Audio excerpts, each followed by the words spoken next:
Para Max Weber e sua sociologia, a preocupação central desta ciência deveria ser o indivíduo e suas ações. Assim, sua preocupação é compreender por que as pessoas tomam determinadas decisões, quais as razões para os seus atos. Para Max Weber, a sociedade existe concretamente, não é algo externo e acima das pessoas, e sim o conjunto de ações individuais relacionando-se reciprocamente.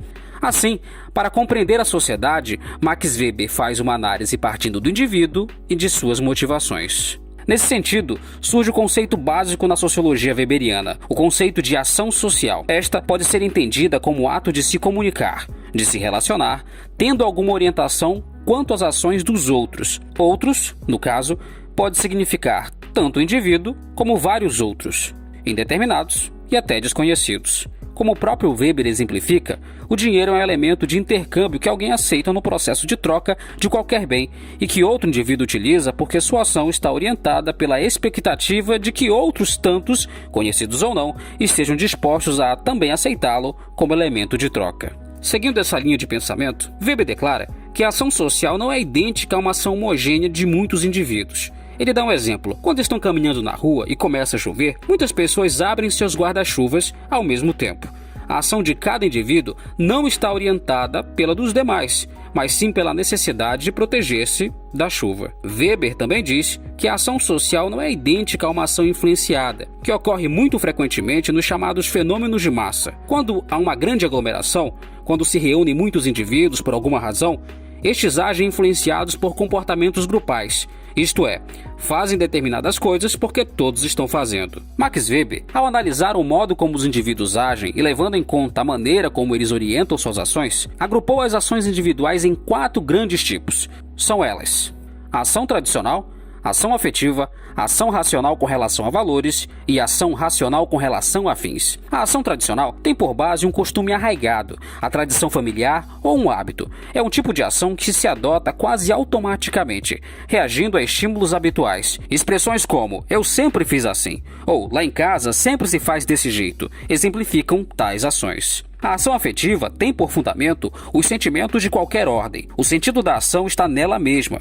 Age afetivamente quem satisfaz suas necessidades, seus desejos, sejam eles de alegria, de felicidade, de vingança, de medo, não importa. O que importa é dar vazão às paixões momentâneas. Age assim aquele indivíduo que diz "tudo pelo prazer" ou "o principal é viver o momento, o agora". A ação racional com relação a valores fundamenta-se em convicções, tais como o de dever, o de dignidade, a beleza, a sabedoria, a piedade ou a transcendência de uma causa, qualquer que seja seu gênero, sem levar em conta as consequências previsíveis. O indivíduo age baseado nas suas convicções. Se as consequências forem boas ou ruins, prejudiciais ou não, isso não importa, pois ele age de acordo com aquilo que ele acredita. Age dessa forma o indivíduo que diz "eu acredito que a minha missão aqui na Terra é fazer isso ou fazer aquilo", ou "o fundamental é que nossa causa seja vitoriosa".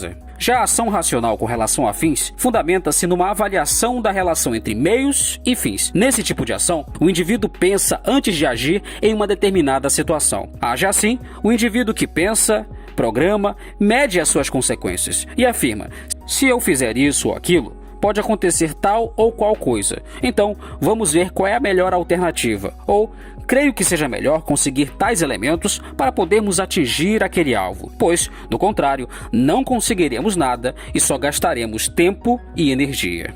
Para Weber, esses tipos de ação social não existem em estado puro, pois os indivíduos, quando agem no cotidiano, mesclam alguns ou vários tipos de ação social. São tipos ideais, construções teóricas utilizadas pelo sociólogo para analisar a realidade social.